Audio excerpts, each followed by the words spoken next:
Coucou tout le monde, bienvenue sur Viens chez moi, écoutez, prête l'oreille, je suis Vaya Prière et je suis très heureuse de vous retrouver aujourd'hui pour une nouvelle vidéo de cette semaine. Comme vous avez pu le remarquer, chers frères et sœurs, cela fait 2 semaines que je ne publie qu'une seule vidéo et je pense que je vais continuer comme cela et je vais n'en faire qu'une et je vous laisse le soin de déterminer comment utiliser cette vidéo pour vous aider dans votre étude. Il se trouve que beaucoup de choses se passent dans ma vie actuellement et qui me laissent pas suffisamment de temps que je voudrais pour préparer ces vidéos. Et donc j'essaie à partir de maintenant de vous donner le maximum d'enseignements que je pourrais vous donner dans une seule vidéo. Mes vidéos seront plus longues que d'habitude, mais je ferai en sorte que les éléments essentiels de l'étude fassent partie de cette vidéo et continuent de vous aider dans votre étude personnelle. Je ne vous abandonne pas, chers frères et sœurs, jamais je ne le ferai, mais j'aimerais juste vous encourager à faire une étude plus personnelle que suivie et à pouvoir apprendre de mes vidéos, continuer à les visionner et à les partager comme vous le faites et à continuer à m'encourager dans ce que je fais en m'envoyant vos gentils messages. Mais je souhaiterais, chers frères et sœurs, que votre étude ne soit pas uniquement basée sur mes vidéos, mais sur votre étude personnelle des Écritures et du programme Viens chez moi. Donc, dorénavant, chers frères et sœurs, n'attendez plus de vidéos le vendredi. Il n'y en aura pas. Je m'efforcerai dans la vidéo du lundi, en début de semaine, de vous faire part des différents principes que l'on pourrait retenir de notre étude de la semaine. Et j'espère, chers frères et sœurs, que vous n'abandonnerez pas votre étude et que vous continuerez et poursuivrez votre travail, vos efforts personnels à pouvoir mieux connaître le livre de Mormon et la doctrine et l'évangile de notre Sauveur Jésus-Christ. Très bien, parenthèse fermée. Nous découvrons aujourd'hui un nouveau livre, de nouveaux chapitres, et nous découvrons le livre des Laments. Le livre des Laments contient des triomphes et des tragédies parmi les Néphites et les Lamanites. Il commence par une grave difficulté parmi le peuple néphite et les difficultés s'amoncellent tout au long du récit. On parle d'intrigues politiques, de bandes de brigands, de rejets de prophètes, d'orgueil et d'incrédulité dans tout le pays. Cependant, on y trouve également des exemples tels que Néphi, Léhi et la partie du peuple qui était plus humble, qui non seulement survivent, mais prospèrent spirituellement.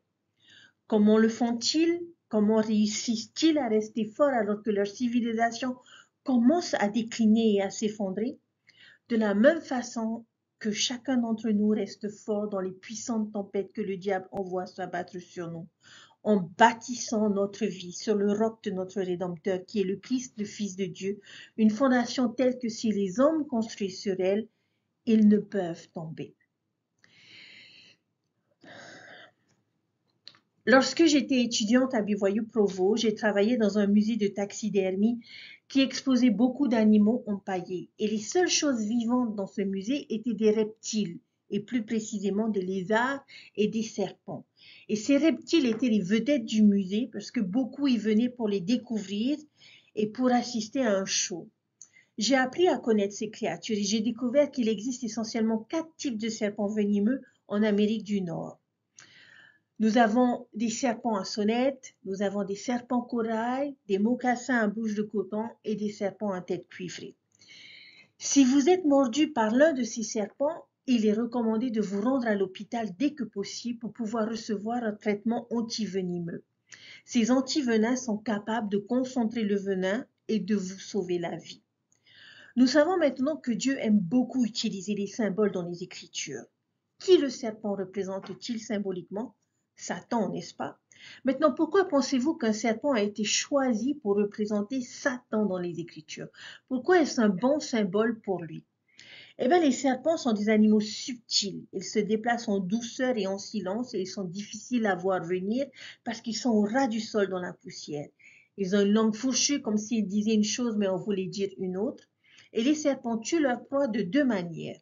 L'une d'elles est avec du venin qui tue lentement au fil du temps et l'autre par constriction, en s'enroulant autour de leur proie et en l'étouffant lentement. Je vous laisse faire le lien entre ces descriptions et Satan par vous-même, mais dans l'ensemble, je pense que le serpent est un symbole assez efficace pour l'adversaire. Non pas que j'ai quelque chose de personnel contre les vrais serpents, au contraire, j'ai appris à les apprécier et ce sont des créatures merveilleuses. Mais je peux comprendre pourquoi il ferait une bonne leçon ou une bonne représentation symbolique du diable. J'aimerais vous raconter une petite histoire d'un père il y a quelques années, qui a fait un voyage avec sa famille dans le Wyoming pour pouvoir voir des sites du patrimoine pionnier. Ils ont fait la Devil's Tower, le mont Rushmore, puis ils sont allés passer une journée dans les Badlands. Et près du début du sentier, il y avait un panneau qui indiquait « Attention au crotal ». Et vous savez quoi? Il s'est dit « Oui, peut-être qu'au loin, si tu t'écartes du sentier, tu pourrais tomber sur un serpent à sonnette, mais probablement pas sur le chemin près du parking avec toutes ces personnes. » Mais la chaleur l'inquiétait davantage. C'était une journée vraiment chaude et il avait beaucoup d'eau en trop. Il avait fait, il n'y avait pas il n'avait pas mal de falaises sur la randonnée et il était inquiet pour ses plus jeunes enfants qui parcouraient le sentier de manière à le faire en sécurité. Mais les serpents étaient vraiment le cadet de ses soucis. Il avait donc parcouru le sentier sur environ 100 mètres lorsque son fils de 7 ans dit « Papa, regarde un serpent !» Il s'est retourné et bien sûr enroulé dans un coin à portée de main du sentier, il y avait un gros serpent à sonnette et il n'arrivait pas à en croire. Si près du début du sentier avec des tonnes de gens qui passaient, il l'avait complètement raté. Il ne l'avait même pas cherché. Heureusement, personne n'a été mordu, mais cela aurait pu être une réelle possibilité étant donné la proximité du sentier. Morale de l'histoire, parfois les choses les plus dangereuses auxquelles nous sommes confrontés dans la vie sont celles que nous ne recherchons même pas, des choses auxquelles nous ne sommes pas préparés. Je pense sincèrement que cela ressemble beaucoup à la situation à laquelle les Néphites sont confrontés dans le livre des Laments. Hypothétiquement parlant, si nous devions nous arrêter et demander aux Néphites moyens dans les rues de Zarahemla à cette époque ce qu'ils considéraient être comme la plus grande menace pour son bien-être et sa sécurité, que penseriez-vous qu'ils répondraient? Rappelez-vous ce que nous avons étudié ces dernières semaines à la fin du livre d'Alma. Ne pensez-vous pas qu'ils diraient les Lamanites? Je veux dire qu'ils viennent de sortir d'une des pires périodes de guerre que leur société ait jamais connue, et cette menace extérieure de guerre était probablement leur plus grande préoccupation. Il est vrai que dans les premiers chapitres des Laments, nous avons des agressions et des guerres lamanites. Mais ces problèmes sont résolus assez rapidement et n'attirent pas autant l'attention des Laments. Mais vous verrez qu'à la fin du livre des Laments, ce ne sont pas les Lamanites qui vont faire tomber la société néphite. Je vais spolier un petit peu l'histoire, mais à partir du chapitre 5, le problème lamanite va complètement disparaître. Ce ne sera même plus un problème. Et plus tard, nous verrons comment et pourquoi cela se produit. Mais il y a d'autres problèmes beaucoup plus subtils et difficiles à détecter qui vont vraiment causer le plus de chagrin et de perte aux Néphites. Et j'appelle ces problèmes des problèmes de serpents. Ce sont le genre de choses qui nous surprennent et qui sont plus difficiles à détecter et qui peuvent nous étouffer ou nous empoisonner lentement par degrés. Je pense que souvent le plus gros problème de notre vie ne seront pas toujours les menaces les plus grandes, évidentes et les plus intimidantes. Non. Dans le livre des Laments, je vois 3 de ces types de problèmes. J'appellerai des 3 venins. Et nous allons appeler cela le serpent à 3 têtes des Laments. Quand vous regardez cette image, elle est très troublante. Ce sont 3 choses qui vont essentiellement détruire la société néphite et non l'agression lamanite. Alors, on va essayer d'identifier ces 3 venins. Le premier venin se trouve dans les chapitres 1 et le chapitre 3. Quel était ce premier problème? Eh bien, c'était des querelles entre les néphites eux-mêmes, plus précisément des querelles politiques. Au chapitre 1, nous voyons les Néphites se disputer pour savoir qui devait être le prochain dirigeant parce que Pahuran meurt. 3 des fils de Pahuran se disputent tous le siège du jugement et cela provoque 3 divisions parmi le peuple. Eh bien, Pahuran, il est élu par la voix du peuple, mais que se passe-t-il? Panki ne peut pas accepter la défaite. Il incite donc ses partisans à se rebeller contre son frère. Il est cependant découvert, jugé et condamné à mort. Ses partisans ne toléreront pas cela et ils font donc assassiner Pahuran en secret par un homme nommé Kishkumen, un tueur à gages du livre de Mormon. Et ce crime particulier va finalement conduire à notre deuxième problème dont nous parlerons dans une seconde. Mais n'est-ce pas exactement ainsi que fonctionne la discorde? Vous nous avez fait quelque chose qui ne nous a pas plu, alors nous allons vous faire payer et nous vous ferons la même chose. La discorde mène à toutes sortes de problèmes malheureux et ces divisions, ces dissensions ont été des conséquences malheureuses. Lorsqu'on regarde le chapitre 1, verset 18, il arriva qu'à cause de toutes ces querelles et de toutes ces difficultés au gouvernement, il n'avait pas maintenu suffisamment de garde au pays de Zarahemla, car il pensait que les Lamanites n'oseraient pas entrer au cœur de leur terre pour attaquer la grande ville de Zarahemla. Les conflits et la désunion nous rendent faibles et plus vulnérables à nos ennemis. Comme Jésus l'a dit un jour et comme Abraham Lincoln l'a dit avec une citation célèbre, une maison divisée contre elle-même ne peut pas tenir. Et ce problème est-il pertinent à notre époque? Je ne souhaite pas faire de déclaration politique ici, mais il est difficile de ne pas voir de parallèle avec notre époque. Les conflits au sein des gouvernements, la désunion au sein des populations, la rébellion, la haine, les luttes intestines, ce sont certainement des problèmes pertinents et ce problème est universel et vient de toutes les directions.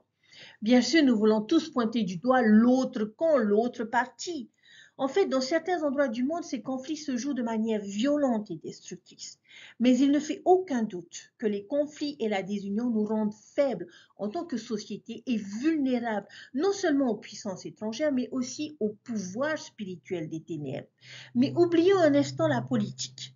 Nous ne pouvons probablement pas faire grand-chose pour changer cela. Mais pourquoi ne pas considérer ce problème d'un point de vue personnel? Les conflits dans les mariages, les familles, les paroisses, les écoles, le lieu de travail affaiblissent et rendent ces institutions également vulnérables. Avez-vous déjà vu cela? Avez-vous déjà vu des conflits affaiblir ou détruire? Lorsque nos enfants se disputent entre eux, cela semble ruiner l'esprit de toute la maison et lui enlever sa paix. Ils sont frustrés les uns envers les autres, nous devenons frustrés et brusques avec eux en tant que parents, et cela affaiblit notre unité familiale et notre capacité à ressentir l'esprit. Et c'est peut-être la même chose entre compagnons de mission. Cela les affaiblit et les empêche d'enseigner l'Évangile. J'ai vu des conflits entre membres de paroisse entraver l'efficacité des organisations au sein de la paroisse. Des conflits entre voisins peuvent devenir laids. C'est un serpent qui peut facilement s'infiltrer et nous empoisonner lentement. Rappelez-vous le message de notre prophète Russell M. Nelson. La colère ne persuade jamais, l'hostilité n'édifie personne et la querelle ne mène jamais à des solutions inspirées. Malheureusement, nous voyons parfois des comportements querelleurs même dans nos paroisses et nous apprenons que certains rabaissent leurs conjoints et leurs enfants, utilisent les éclats de colère pour contrôler et punissent par le traitement silencieux les membres de leur famille. Nous apprenons que des jeunes et des enfants en harcèlent d'autres, que des employés diffament leurs collègues, que des frères et sœurs d'une paroisse diffament sur les autres. Chers frères et sœurs, cela ne devrait pas exister. En qualité de disciples de Jésus-Christ, nous devons être exemplaires dans nos interactions et surtout s'il y a des divergences d'opinion. L'un des moyens les plus simples de reconnaître un vrai disciple de Jésus-Christ est par le degré de compassion avec lequel il traite ses semblables. La querelle chasse l'esprit à chaque fois. Elle nourrit la fausse notion que la confrontation est le moyen de résoudre les différends, mais ce n'est jamais le cas. La querelle est un choix. Être un artisan de paix est un choix et nous sommes libres de choisir la querelle ou la réconciliation. Et notre prophète nous a exhortés à choisir d'être un artisan de paix maintenant et toujours. Alors cessons nos querelles et devenons des artisans de paix. Le deuxième venin, toujours dans les chapitres 1, 2 et 3, sont les combinaisons secrètes. Et Lamont 1 est un chapitre tellement triste. C'est là que nous assistons à la genèse de l'un de nos pires problèmes que nous allons rencontrer dans le livre de Mormon.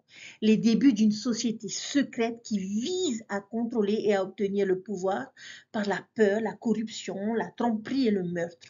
Ce serpent mortel va se glisser lentement et subtilement dans la société néphite et répandre son venin mortel avec un grand impact. Mormon va signaler notre attention sur ce serpent directement dans Élamon 2, versets 13 et 14. Et voici, à la fin de ce livre, vous verrez que ce Gadianton se révéla être la chute, oui, presque l'entière destruction du peuple de Néphi.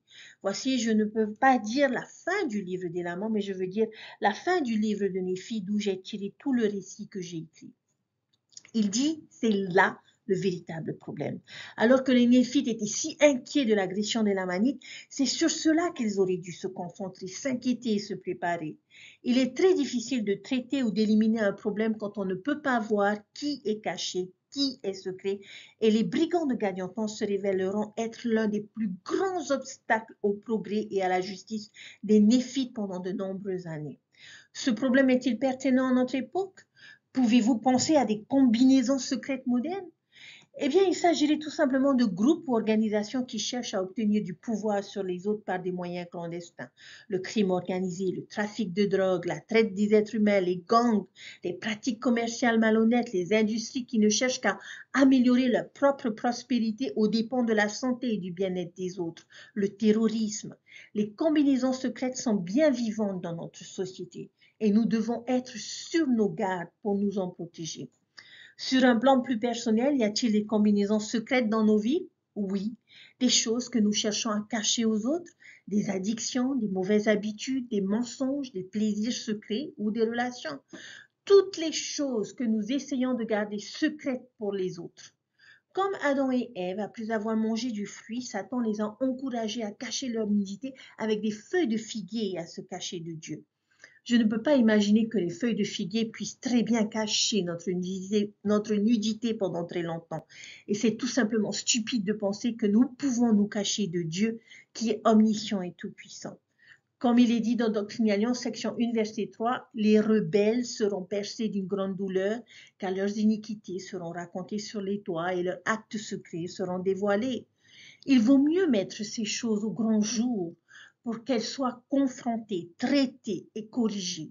Lorsqu'Adam et Ève ont accepté de se présenter et de confesser leurs méfaits, Dieu a pu leur fournir une meilleure couverture pour leur nudité, des manteaux de peau d'animaux, ce qui aurait nécessité le sacrifice d'un animal pour fournir cette couverture. Je crois que cela symbolisait Jésus-Christ qui serait également sacrifié afin de nous fournir une couverture adéquate pour nos péchés. Je n'ai aucune idée si c'était le cas, mais je ne serais pas surpris si l'animal dont Adam et Ève portaient la peau était un agneau. Cela correspondrait certainement au symbolisme de Dieu, n'est-ce pas? Notre troisième venin, chers frères et sœurs, est un venin très répandu et beaucoup dans l'Église. Et c'est celui de l'orgueil et du matérialisme. C'est l'une de ces choses que l'on voit revenir sans cesse dans cette partie du livre de Mormon. On parle parfois du cycle de l'orgueil.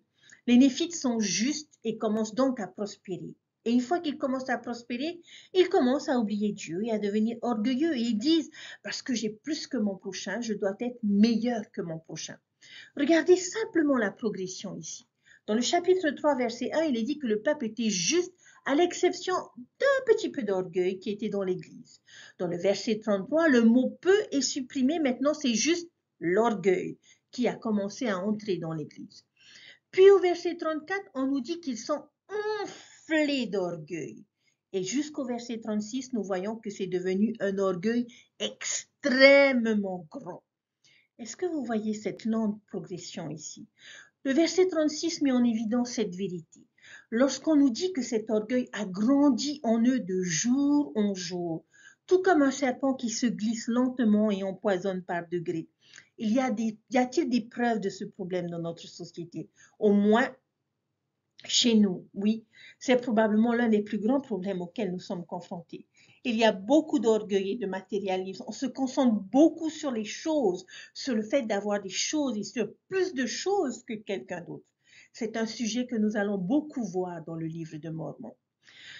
Le président Hinckley a dit que l'une des grandes tragédies auxquelles nous assistons presque tous les jours est celle des hommes aux grandes capacités et aux piètres réalisations.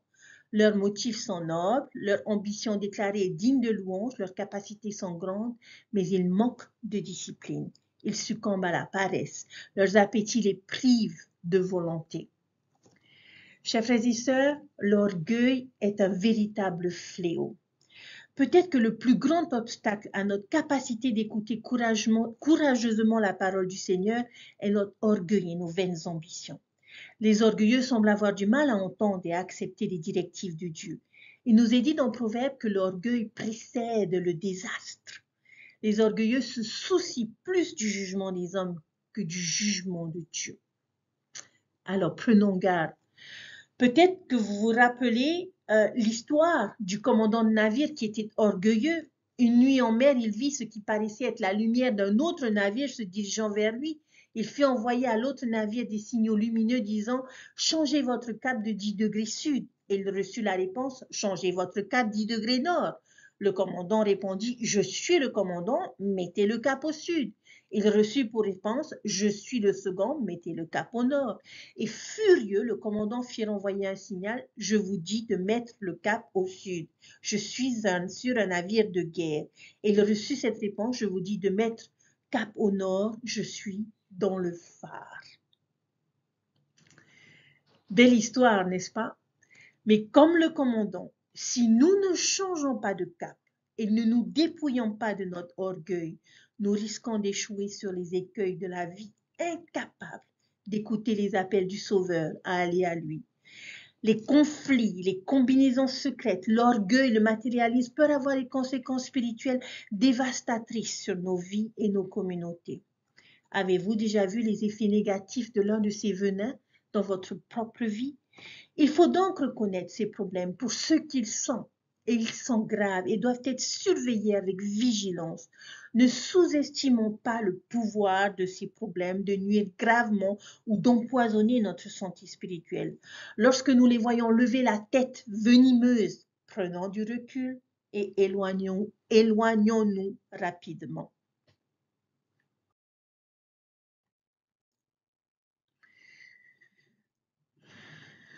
Mais que se passe-t-il si nous sommes mordus? Est-ce que tout espoir est perdu? Non. Il existe des antivenins à notre disposition pour nous aider à nous rétablir avant que les choses ne deviennent trop critiques.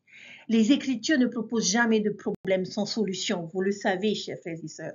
Concentrons-nous maintenant notre attention sur ces problèmes. Il y a quelques mots-clés qui me semblent particulièrement importants dans ces chapitres.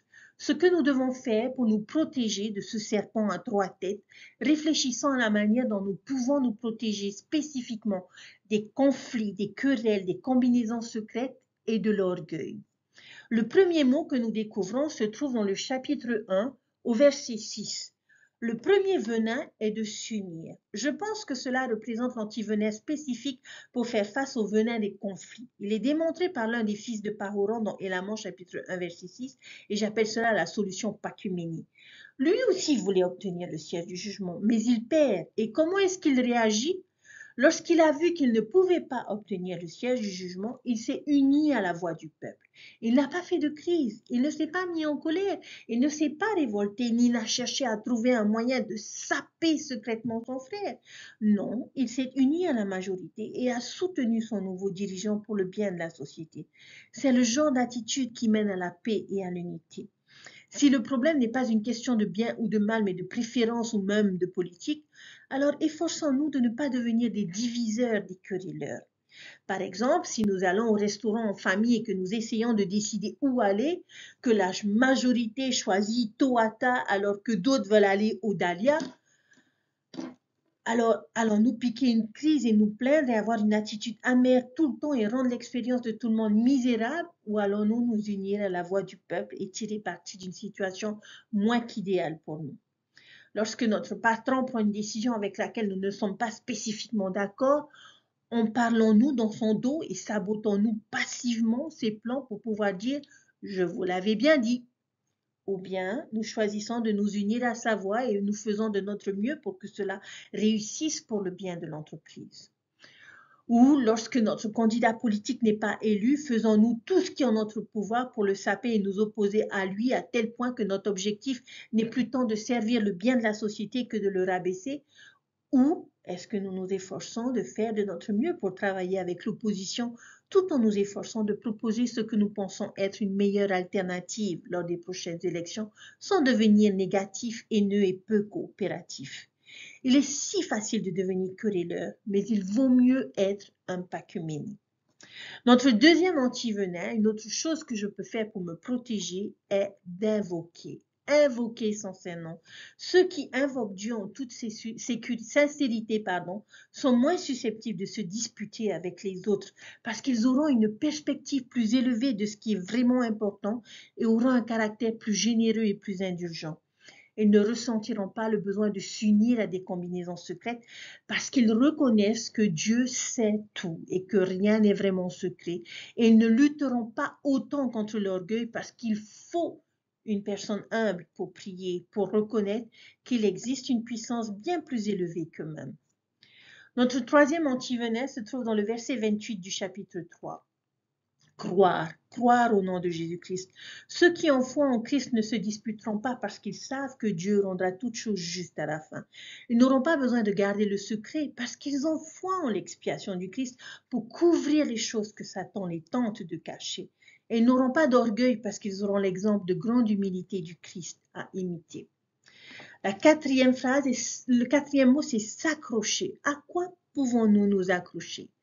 Verset 29, nous pouvons nous accrocher à la parole de Dieu qui est vivante et puissante et qui brisera toutes les ruses, les pièges et les ruses du diable. Quelle est l'image ici? Les Écritures et les paroles de nos prophètes sont comme quoi? Une épée. Si je m'accroche à cette épée, je ne serai pas vaincu. Je trancherai à travers les mensonges ou bien si je m'accroche à la parole parce qu'elle me conduira dans un chemin étroit et resserré à travers ce gouffre éternel de misère. Quelle est l'image ici? Les Écritures et les paroles des prophètes sont comme quoi? Peut-être deux choses. Une barre de fer à laquelle je m'accroche pour traverser les brumes des ténèbres, ou c'est une boussole qui me guide, un liahona qui me guide à travers le désert de la vie. Nous devons nous accrocher à ces choses. Et si nous le faisons, alors nous ne serons pas querelleurs, parce que la parole de Dieu nous aidera à garder nos priorités en ordre. Elles nous protégeront des combinaisons secrètes parce que, comme une épée, elles trancheront les mensonges et la tromperie. Et peut-être plus important encore, si nous nous accrochons aux Écritures, il n'y aura pas de place dans nos bras pour nous accrocher aux richesses et aux choses. Il y a une utilisation intéressante du mot s'accrocher dans le livre des Laments. Il y a quelqu'un qui veut s'accrocher à quelque chose qui vous appartient et c'est Satan. Et de quoi veut-il s'accrocher? Le verset 30 nous dit qu'il veut s'accrocher à nos cœurs. Si nous nous accrochons aux richesses, nous ouvrons la voie à Satan pour qu'il s'empare de notre cœur parce que l'orgueil, le matérialisme et la possession de la richesse sont de son côté. Mais si nous nous détournons de ces choses et que nous nous accrochons à quelque chose de bien meilleur, de bien plus précieux, la parole de Dieu, alors il ne peut pas atteindre notre cœur. Plus loin dans Élamon, Samuel le Lamanite nous parle d'un autre problème lié à l'emprise des richesses. Élamon 13, verset 31, elles deviennent glissantes de sorte que nous ne pouvons pas vraiment nous y accrocher. Nous ne pouvons pas les conserver. Alors que la parole de Dieu est ferme, nous pouvons nous y accrocher pour toujours. Alors à quoi allons-nous nous accrocher aujourd'hui? Notre quatrième antivenin dans le verset 35, nous pouvons se soumettre et nous pouvons ajouter les mots purifier et sanctifier. Plutôt que de permettre au diable de s'emparer de notre cœur, nous pouvons faire trois meilleures choses avec lui. Nous pouvons le purifier, le sanctifier et le soumettre à Dieu. Dans les Écritures, le cœur est un symbole de notre volonté. Nous pouvons chercher à satisfaire notre propre volonté ou nous pouvons soumettre notre cœur, notre volonté à Dieu. Nous disons comme le Christ l'a fait une fois. Toutefois, que ma volonté ne se fasse pas, mais la tienne. Et c'est l'exemple ultime de soumission. Et cette attitude purifiera et sanctifiera notre cœur. Notre cinquième venin est ce souvenir, qui est l'un des antidotes les plus puissants dont nous disposons et dont nous en avons déjà parlé. Au chapitre 5, recherchez tous les souvenirs. De quoi devrions-nous nous souvenir? Le verset 6, se souvenir de respecter les commandements. Également, et j'aime beaucoup celui-ci, c'est se souvenir du nom que nous portons et vivre à la hauteur de ce nom. Et l'amant a appelé ses fils Néphi et Léhi. Il a fait pour une raison, pour que chaque fois qu'ils entendent leur nom, ils se souviennent de ces hommes, de leur bonté et de leurs bonnes œuvres. Il voulait qu'ils soient à la hauteur de leur nom. Et j'espère que nous serons à la hauteur du nom que nous portons, qui est celui du Christ. Je ne sais pas si vous vous souvenez de cette expérience avec, il me semble que c'était le prophète George Albert Smith. Il me semble vous avoir déjà raconté cette expérience, mais dans cette expérience, il avait rêvé qu'il rencontrait son grand-père qui lui avait donné son nom. Et son grand-père l'a arrêté et lui a demandé « Qu'as-tu fait de mon nom ?» Après avoir réfléchi un moment, il a levé les yeux et il a dit avec confiance à son grand-père « Je n'ai jamais rien fait avec ton nom dont tu dois avoir honte. » J'espère pouvoir dire quelque chose de semblable à mes ancêtres, à mon grand-père, mais puissions-nous nous souvenir des paroles des prophètes également, nous souvenir de l'expiation que seul le Christ peut racheter le monde, nous souvenir que le Christ nous rachète de nos péchés et non et nous permet d'être sauvés. Se souvenir de ces choses, chers frères et sœurs, nous aidera à nous protéger des conflits, des combinaisons secrètes, de l'orgueil et de bien d'autres vices. Il y a un autre souvenir au verset 12, mais je crois que ce verset mérite l'attention à lui seul. Il y a un autre mot sur lequel j'aimerais me concentrer dans ce verset, dans le verset 12, qui est le mot bâtir. Je dois me rappeler de bâtir quelque chose. Que dois-je bâtir? Ma fondation sur le rocher de mon Rédempteur. Maintenant, j'aime le mot bâtir parce qu'il suggère un effort, un travail de ma part. Nous devons faire quelque chose pour s'établir, nous établir fermement sur le fondement du Christ. Quelles sont ces choses que je dois faire? Les autres verbes dont nous venons de parler sont un bon point de départ. Je pense que cela signifie aussi centrer notre foi sur le Christ. Souvenez-vous des antinéphiléis qui se sont convertis au Seigneur. Ces gens ont bâti leur fondation sur le Christ. Nous ne bâtissons pas notre fondation sur les missionnaires, sur les autres membres, sur les dirigeants, sur nos parents ou la structure sociale de l'Église, car toutes ces choses pourraient éventuellement vaciller. Mais si nous bâtissons notre foi sur le Christ, nous ne pourrons jamais tomber. Le Christ ne faillit jamais. Comment puis-je bâtir sur le roc autrement? Dans le Sermon sur la montagne, le Christ raconte la parabole de l'homme sage et de l'homme insensé. L'homme sage a bâti sa maison sur le roc, puis il a enseigné que l'homme sage représentait ceux qui non seulement entendent ces paroles, mais les mettent aussi en pratique. C'est une autre façon de bâtir sur son roc. Je fais ce qu'il a enseigné. Je ne me contente pas d'entendre ou de croire. 3 Néphi 18 suggère une autre façon de bâtir sur le roc.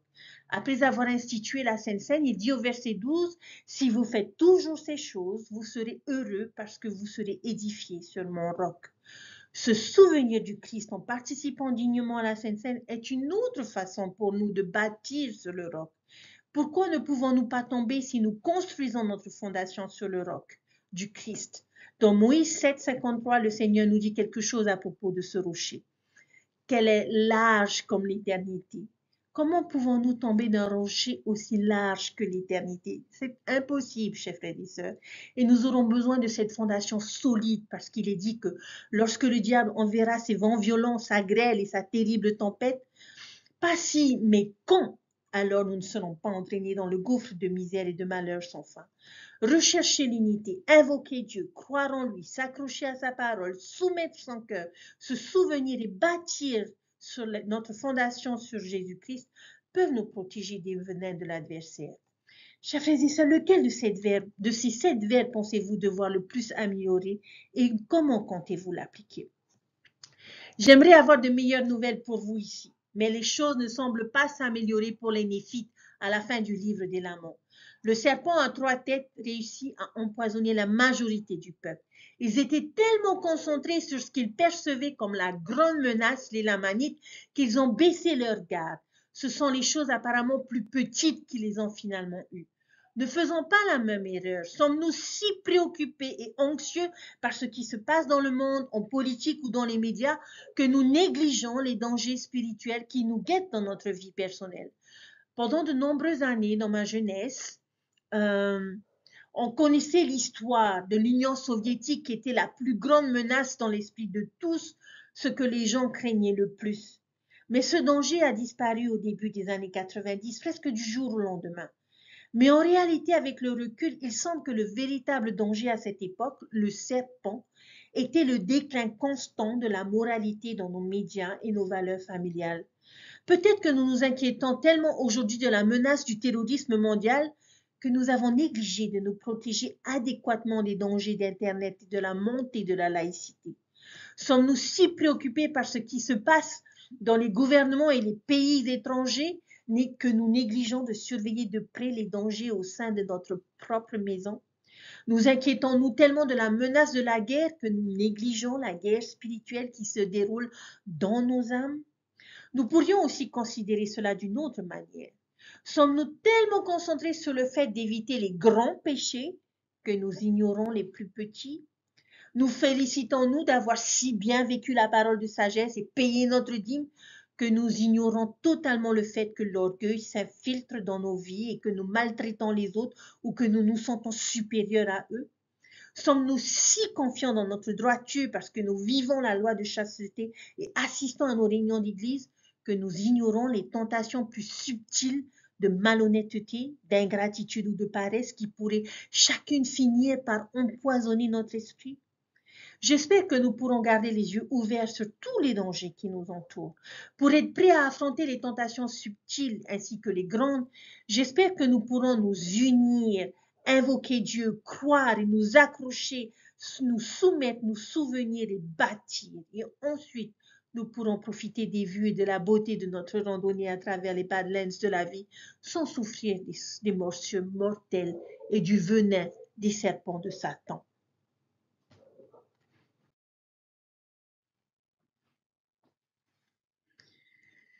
Il y a un autre antivenin dont il est question dans ces chapitres, et particulièrement le chapitre 5, qui est si important et si magnifiquement enseigné que j'aime lui donner sa propre leçon. Et cette leçon se trouve dans le chapitre 5.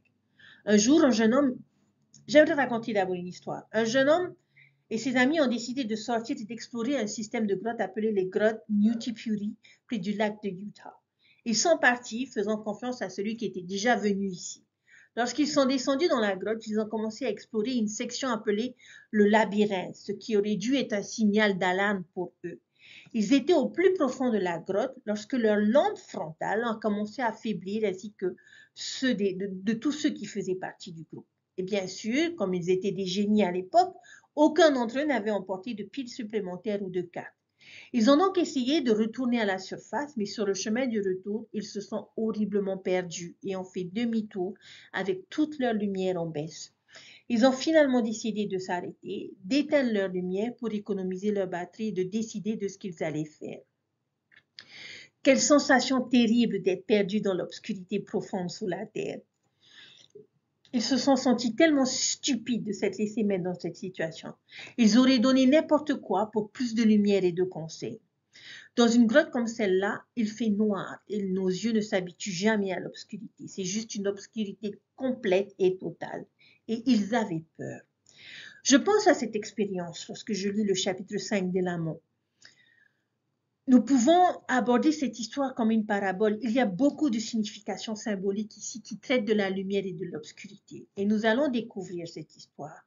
Notre première section va établir notre con. Alors, pendant que nous lisons, j'aimerais que l'on garde ces questions à l'esprit. Comment décririez-vous l'état de Néphi et de Léhi dans cette section? Et comment décririez-vous l'état des Lamanites dans cette section? Vous avez à l'écran une image représentative de cette histoire. Verset 22. Après qu'ils eurent été jetés en prison sans nourriture pendant de nombreux jours, voici, ils entrèrent dans la prison pour les prendre afin de les tuer. Il arriva que Néphi et Léhi furent environnés comme par du feu, de telle sorte qu'ils n'osèrent pas porter la main sur eux, de peur d'être brûlés. Néanmoins, Néphi et Léhi n'étaient pas brûlés, et ils étaient comme s'ils se tenaient debout au milieu du feu et n'étaient pas brûlés. Et lorsqu'ils virent qu'ils étaient environnés par une colonne de feu et qu'elle ne les brûlait pas, leur cœur prit courage. Car ils voyaient que les Lamanites n'osaient pas porter la main sur eux. Ils n'osaient pas non plus s'approcher d'eux, mais se tenaient là comme s'ils étaient frappés de mutisme par l'étonnement. Verset 26, il arriva que Néphi et Léhi s'avancèrent et commencèrent à leur parler, disant, ne craignez pas, car voici c'est Dieu qui vous a montré cette chose merveilleuse dans laquelle il vous est montré que vous ne pouvez pas porter la main sur nous pour nous tuer. Et voici, lorsqu'ils eurent dit ces paroles, la terre trembla extrêmement, et les murs de la prison tremblèrent comme s'ils étaient sur le point de s'écrouler par terre. Mais voici, ils ne tombèrent pas. Et voici, ceux qui étaient dans la prison étaient des Lamanites et des Néphites dissidents. Et il arriva qu'ils furent recouverts d'une nuée de ténèbres, et une crainte solennelle et terrible s'abattit sur eux. Que remarquons-nous? Tout d'abord, Néphi et Léhi. Il est vrai qu'ils commencent pris au piège, affamés et en danger. Mais dès que le verset 23 commence, tout change. Ils sont encerclés de feu, mais pas brûlés. Alors, essayons de visualiser cela. Ces deux personnages dans la prison, entourés de cette lumière glorieuse, de ce feu, de cette chaleur, et comment cela les fait-il? Cela leur donne du courage. Les Lamanites, par contre, qu'est-ce qui leur arrive? Ils sont couverts de ténèbres et ces ténèbres leur font ressentir quoi? De la peur. Je vais tricher un peu et voler un mot de la section suivante au verset 34. Nous apprenons que les ténèbres les ont rendus immobiles. Ils ne pouvaient pas bouger. Ils étaient piégés, paralysés. La lumière et le feu sont presque toujours des symboles de l'esprit de l'évangile, de toute justice. Toutes les bonnes qualités du feu, c'est la chaleur, la lumière, le réconfort, mais pas le négatif parce qu'ils ne sont pas brûlés. Et cette lumière leur donne du courage. Ils sont protégés de leurs ennemis. Les Lamanites, par contre, sont plongés dans les ténèbres. Et ces ténèbres apportent une émotion différente qu'est la peur. Je pense que nous pouvons tous nous identifier à cela. Les ténèbres apportent la peur et nous piègent, entravent notre progression et nous paralysent sur place. Et l'esprit nous murmure, comprenez-vous ce que je veux dire? Écoutez avec vos oreilles spirituelles. C'est une représentation visuelle physique de leur état spirituel intérieur. Les justes, Néphi et Léhi, entourés de lumière, de chaleur et de protection, les remplissent de courage. C'est ce qu'apporte la justice. Les ténèbres du péché, de l'incrédulité, de l'ignorance et de la haine nous remplissent de peur. Peur de quoi? Peur des conséquences, peur qu'il n'y ait pas de but, peur que les gens découvrent nos péchés, peur de la mort, peur que cela soit vrai. Beaucoup de peurs terribles et solennelles naissent du fait d'être dans ces ténèbres.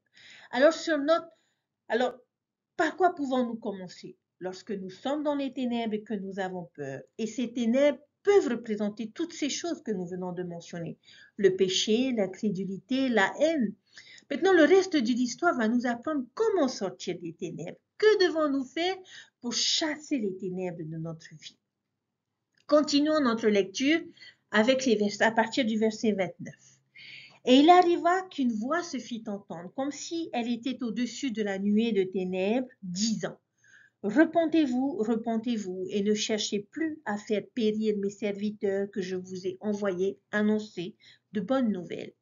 Et il arriva que lorsqu'ils entendirent cette voix et virent qu'elle n'était pas une voix de tonnerre, ni la voix de grand bruit tumultueux, mais voici que c'était une voix douce, d'une douceur parfaite, comme si cela avait été un chuchotement, et elle perçait jusqu'à l'âme même. Et malgré la douceur de la voix, voici la terre trembla extrêmement, et les murs de la prison tremblèrent de nouveau, comme si elle était sur le point de s'écrouler par terre. Et voici la nuée de ténèbres qui les avait recouverts ne se dissipait pas. Et voici, la voix se fit entendre de nouveau, disant, repentez-vous, repentez-vous, car le royaume des cieux est proche, et ne cherchez plus à faire périr mes serviteurs. Il arriva que la terre trembla de nouveau, et les murs furent ébranlés. Et la voix se fit aussi entendre pour la troisième fois, et leur dit des paroles merveilleuses qui ne peuvent être exprimées par l'homme. Et les murs furent de nouveau ébranlés, et la terre trembla comme si elle était sur le point de se fondre. Et il arriva que les Lamanites ne purent fuir à cause de la nuée de ténèbres qui le recouvrait. Oui, et aussi ils étaient immobilisés à cause de la crainte qui s'était abattue sur eux. Or, il y en avait un parmi eux qui était néphite de naissance, qui avait jadis appartenu à l'église de Dieu, mais en était un dissident. Et il arriva et qu'il se retourna, et voici, il vit à travers la nuée de ténèbres le visage de Néphi et Léhi. Et voici, il brillait extrêmement comme un visage d'ange. Et il vit qu'ils levaient les yeux vers le ciel, et il semblait par leur attitude parler ou élever la voix vers un être qu'il voyait. Et il arriva que cet homme cria vers la multitude afin qu'elle se retournât et regardât. Et voici, ils reçurent le pouvoir de se retourner et de regarder. Et ils virent le visage de Néphi et Léhi. Et ils dirent à l'homme, voici que signifient toutes ces choses, et avec qui ces hommes conversent-ils? Or le nom de l'homme était Aminadab, et Aminadab leur dit, il converse avec les anges de Dieu. Et il arriva que les Lamanites lui dirent, que ferons-nous pour que cette nuée de ténèbres soit enlevée et ne nous recouvre plus? Et Aminadab leur dit, vous devez vous repentir et crier vers la voix jusqu'à ce que vous ayez foi au Christ qui vous a été enseigné par Alma et Amulek et Zizrom. Et lorsque vous ferez cela, la nuée de ténèbres sera enlevée et ne vous recouvrira plus. Il arriva qu'ils commencèrent tous à crier la voix de celui qui avait fait trembler la terre. Oui, ils crièrent jusqu'à ce que la nuée de ténèbres fût dissipée. Que devons-nous faire, chers frères et sœurs? Repentez-vous, repentez-vous. C'est dit à nouveau, verset 32. Écoutez la voix. Nous avons ici une belle description de la voix de Dieu. Parfois, nous décrivons Dieu avec une voix grave et tonitruante, mais ici, nous découvrons que ce n'était pas une voix de tonnerre ou un grand bruit tumultueux, mais une voix douce et parfaite, comme un murmure, mais qui perce l'âme. C'est donc puissant, mais calme. Et j'aime cette scène suivante. En parlant du visuel, on les voit dans l'obscurité, pris au piège. Et un homme du nom d'Aminadab se retourne et voit quelque chose à travers l'obscurité. Qu'est-ce qui a le pouvoir de percer l'obscurité du péché et de la peur? Il voit les visages de Néphi et de Léhi briller à travers les nuages. Que dit Aminadab aux autres qui doivent faire dans l'obscurité? Tournez-vous et regardez. Regardez les visages des prophètes. Et ils le font. Maintenant, ils sont toujours dans les brumes des ténèbres, mais au moins ils peuvent voir quelque chose. Et que font les visages de Néphi et Léhi? Ils regardent vers le haut, parlant avec un être au-dessus d'eux. Visuellement, qu'avons-nous appris au sujet des prophètes? Que nos prophètes sont pleins de lumière. Se détourner du monde et les regarder fera briller la lumière dans notre vie. À qui parlent les prophètes? À Dieu. Et Dieu leur parle. Maintenant, quelle est la chose la plus naturelle à faire lorsque nous voyons quelqu'un lever les yeux? Eh bien, nous levons les yeux aussi. En fait, il y a une farce amusante que l'on voit circuler sur les réseaux sociaux pour tester cela. On réunit un groupe d'amis et on les tient dehors en levant les yeux et en pointant du doigt en disant « Est-ce que tu peux le voir? C'est incroyable, je le vois totalement. » Et puis vous attendez que les personnes passent. Et qu'est-ce qui se passe? Eh bien, c'est que ces personnes, elles s'arrêtent et lèvent automatiquement les yeux pour voir ce qu'ils regardent. Ils ne peuvent pas s'en empêcher. Et ils demanderont quoi? Qu'est-ce que c'est? Et vous continuez à pointer du doigt et à dire « Cette chose là-haut ». Et vous attendez de plus en plus de gens qui arrivent et très bientôt, vous verrez une foule se tenir debout et pointer du doigt. Quoi qu'il en soit, le fait est que lorsque quelqu'un lève les yeux, cela nous amène à lever les yeux aussi. Donc, regarder vers les prophètes nous conduira également à Dieu. Au verset 40, il demande ce qu'ils doivent faire pour éloigner de le nuage de ténèbres. Le verset 41 leur dit, repentez-vous, implorez la voix jusqu'à ce que vous ayez foi en Christ qui vous a été enseigné par Alma, Amulek et Zizrom. Donc, une fois l'idée est soulignée, regardez les paroles et les enseignements des prophètes. Dans notre thème, lorsque nous trouvons dans l'obscurité, nous devons nous repentir et crier à Dieu. Mais surtout dans cette histoire, du moins, nous devons regarder les visages rayonnants des serviteurs de Dieu. Nous devons croire en leurs paroles, nous devons regarder leur exemple, nous devons avoir confiance en leur lien avec le ciel. Et si nous le faisons, notre dernière section, les derniers versets, où nous trouvons les résultats de l'observation des visages dans l'obscurité, à partir du verset 43. Il arriva que lorsqu'ils jetèrent les regards alentour et virent que la nuée de ténèbres était dissipée et ne les recouvrait plus, voici, ils virent qu'ils étaient environnés, oui, chaque âme par une colonne de feu. Néphi et Léhi étaient au milieu d'eux, oui, ils étaient environnés, oui, ils étaient comme au milieu d'un feu embrasé, Et cependant, il ne leur faisait pas de mal, ni ne s'attaquait au mur de la prison, et ils étaient remplis de cette joie qui est ineffable et pleine de gloire. Et voici, l'Esprit Saint de Dieu descendit du ciel et entra dans leur cœur, et ils furent remplis comme de feu, et ils pouvaient prononcer des paroles merveilleuses. Et il arriva qu'une voix leur parvint, oui, une voix agréable, comme si c'était un chuchotement disant, la paix soit sur vous à cause de votre foi, mon bien-aimé, qui était dès la fondation du monde. Et alors, quand ils entendirent cela, ils levèrent les yeux comme pour voir d'où venait cette voix. Et voici, ils virent les cieux s'ouvrir, et des anges descendirent du ciel et les servirent. Et il y eut environ 300 âmes qui virent et entendirent ces choses. Et il leur fut commandé d'aller et de ne pas s'étonner, et ils ne devaient pas non plus douter. Et il arriva qu'ils allèrent instruire le peuple, annonçant dans toutes les régions alentours toutes les choses qu'ils avaient entendues et vues, de sorte que la plus grande partie des Lamanites en furent convaincus à cause de la grandeur des preuves qu'ils avaient reçues. Les ténèbres ont été dissipées, mais ce n'était pas tout. C'était pas juste que les ténèbres qui disparaissaient, mais ils ont aussi été encerclés, chaque âme par le feu. Ce même feu qui entourait Néphi et Léhi les entourait aussi maintenant. Et comment est-ce qu'ils se sentaient? Plus de peur terrible et son haleine, mais de la joie, de la gloire. Le Saint-Esprit remplissait leur cœur. Ils ressentaient la paix et les anges venaient les servir. Maintenant, ils ne sont plus paralysés, mais énergisés et mobilisés. Maintenant, ils enseignent et prêchent l'évangile à tous ceux qui les entourent. Et ils enseignent avec tant de force que toute la nation lamanite est convertie. Une histoire merveilleuse, n'est-ce pas? Voyez-vous donc le principe de l'histoire ici, chers frères et sœurs? Voyez-vous notre dernier anti-venin? Nous pourrions ajouter un autre mot à la liste et ce serait regarder. Regardez les prophètes, leurs paroles, leur direction, leur exemple brille à travers les nuages d'un monde obscur. Regarder vers eux nous fera sortir de ces ténèbres et entrer dans cette même lumière dont ils jouissent si nous choisissons de les suivre. Quand je suis dans l'obscurité ou dans la peur, si je me repens, si je crie au Seigneur et si je regarde vers les prophètes, alors les ténèbres se dissipent et je suis rempli de lumière, de joie, de gloire, de l'esprit et de paix. Maintenant, j'aimerais vous poser une question, chers frères et sœurs. Ce principe est-il vrai pour vous? Quand le fait de regarder vers les prophètes vous a-t-il apporté de la lumière, de la joie, de la gloire, de l'esprit, de la paix dans votre vie?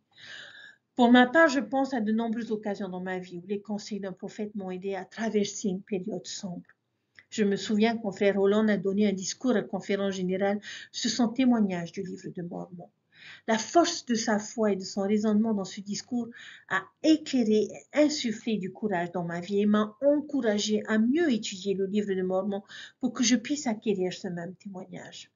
Le récent discours du président Nelson sur penser de manière céleste a eu un grand effet sur ma foi et ma détermination ces derniers jours. Je l'ai même fait graver pour mon souvenir au quotidien. Et je pourrais continuer encore et encore avec des exemples précis, mais j'aimerais que nous puissions tous penser à des moments où les paroles de nos prophètes nous ont aidés à sortir des ténèbres. En tant que membres de l'Église, nous avons la chance d'être dirigés par des prophètes vivants. Je pense que nous pouvons tous convenir que nous vivons dans des temps sombres. Et ce chapitre me rappelle une promesse trouvée dans Doctrine et Alliance, section 21, versets 4 à 6, qui dit « C'est pourquoi en parlant de l'Église, tu prêteras attention à toutes ces paroles, c'est-à-dire celles des prophètes, et à tous ces commandements qu'il te donnera comme il les recevra, marchant en toute sainteté devant moi. Car vous recevrez sa parole comme si elle sortait de ma propre bouche, en toute patience et avec une foi totale.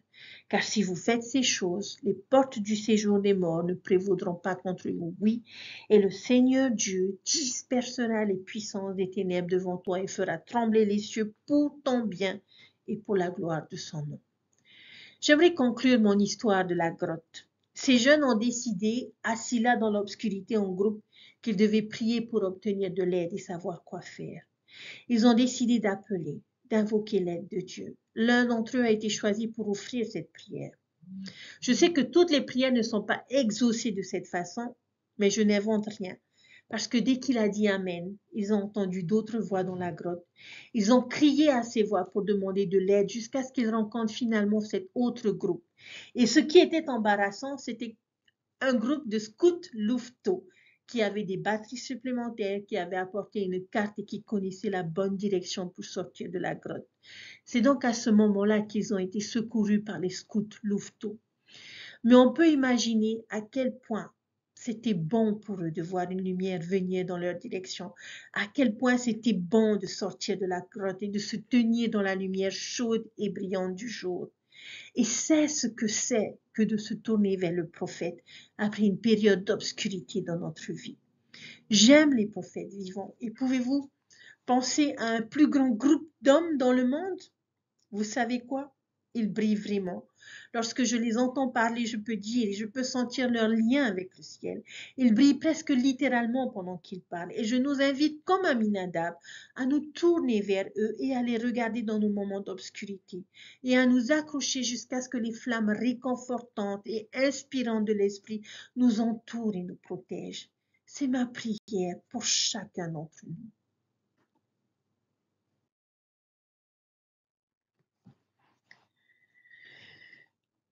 Chers frères et sœurs, réfléchissons à nouveau à l'avertissement que notre prophète président Nelson a donné lorsqu'il a ouvert la conférence générale d'octobre 2018. Il a dit « L'adversaire intensifie ses attaques contre la foi ainsi que contre nous et nos familles à une vitesse exponentielle.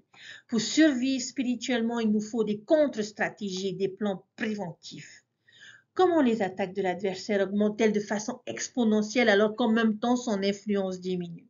Cela arrive et cela se produit dans toute l'Église parce que le Seigneur prépare son peuple aux attaques de l'adversaire. Chers frères et sœurs, le programme Viens sur moi est une contre-stratégie et un plan préventif du Seigneur. Comme le président Nelson l'a enseigné, le nouveau programme d'études saura décupler la force des familles. Cependant, cela exige et exigera tous nos efforts et nous devons le suivre consciencieusement afin de transformer notre foyer en un sanctuaire de foi. Fin de citation. Après tout, comme le président Nelson l'a dit, chacun de nous est responsable de sa progression spirituelle. Notre programme Viens et suis-moi. Avec ce dernier, le Seigneur nous prépare pour l'époque dangereuse que nous connaissons maintenant. Il nous aide à bâtir cette fondation sûre, une fondation telle que si les hommes construisent sur elle, ils ne peuvent tomber. Le fondement d'un témoignage qui repose fermement sur le roc de notre conversion au Seigneur Jésus-Christ. Avant la première venue de Jésus-Christ, les prophètes néphites ont été, comme dans l'histoire, enveloppés par du feu pendant qu'ils étaient en prison. Ceux qui voulaient les mettre à mort entendirent une voix paraissant venir d'au-dessus des nuages de ténèbres et qui recouvrait la foule des incroyants, les appelant au repentir tandis que la terre tremblait. Lorsqu'ils ont entendu cette voix, ils ont reconnu que ce n'était pas une voix de tonnerre ni la voix d'un grand bruit tumultueux, mais le son d'une voix paisible, d'une parfaite douceur comme un murmure et qui leur pénétrait jusqu'à l'âme. Et malgré la douceur de cette voix, la terre trembla fortement et ils furent incités à se repentir et à avoir foi au Christ. Et le Saint-Esprit de Dieu descendit du ciel, entra dans leur cœur, et ils furent remplis comme de feu, et purent prononcer des paroles merveilleuses. Il leur vint une voix agréable comme un murmure, disant « Paix, paix sur vous ». Ils se rendirent à une puissance invisible, mais capable de pénétrer tout cœur bien disposé. Chers frères et sœurs, souvenons-nous que c'est sur le roc de notre Rédempteur qui est le Christ, le Fils de Dieu, que nous devons bâtir notre fondation. Lorsque nous rencontrons des obstacles, nous avons naturellement tendance à nous concentrer dessus. Nos difficultés sont réelles et retiennent notre attention. Toutefois, la clé pour les surmonter repose sur l'objet de notre attention. En plaçant le Christ au cœur de nos pensées et de nos actions, nous nous alignons sur ses perspectives et sa force. Cette approche ne fait pas abstraction de nos épreuves. Au contraire, elle nous aide à les traverser sous la direction divine.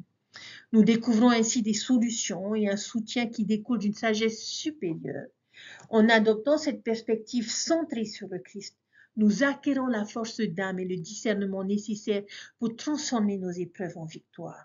Nous nous souvenons qu'avec le Sauveur, ce qui semble être un problème majeur devient un tremplin vers un plus grand progrès spirituel. Je témoigne que Jésus-Christ vit et qu'il préside son Église, l'Église de Jésus-Christ des saints des derniers jours. Je témoigne qu'il est le Sauveur du monde, le Prince de la paix, le Roi des rois, le Seigneur des seigneurs, le Rédempteur du monde. J'affirme avec certitude que nous sommes toujours présents dans son esprit, dans son cœur.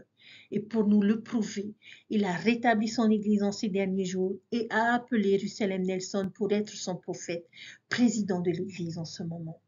Je sais que Jésus-Christ a donné sa vie pour que nous ayons la vie éternelle. Lorsque nous nous efforçons de le placer au centre de notre vie, des révélations nous parviennent. Sa paix profonde nous enveloppe et son expiation infinie nous apporte le pardon et la guérison. C'est en lui que nous découvrons la force de vaincre, le courage de persévérer et la paix qui surpasse toute intelligence. Efforçons-nous chaque jour de nous rapprocher de lui, la source de tout ce qui est bon, la lueur d'espoir dans notre voyage de retour vers la présence de notre Père Céleste. Et c'est par lui et grâce à lui que nous pourrons vaincre les serpents venimeux de notre vie. J'en témoigne avec toute la force de mon âme. Au nom de Jésus-Christ. Amen. Chers frères et sœurs, je vous souhaite une merveilleuse semaine. Faites attention aux serpents. Et quels que soient ces serpents, vous avez les antidotes et les antivenins à votre disposition. Utilisez-les. Placez le Christ dans votre vie et vous serez bénis. Bonne étude à tous, bonne lecture et je prie que le Seigneur vous donne les révélations nécessaires et je prie pour que cette lecture et cette étude vous enveloppent d'une couverture réconfortante de manière à ce que vous sachiez que Dieu vous aime et qu'il a tout prévu pour que vous puissiez rentrer à la maison sain et sauf après la randonnée de votre vie. Prenez soin de vous et je vous dis à bientôt. Bye.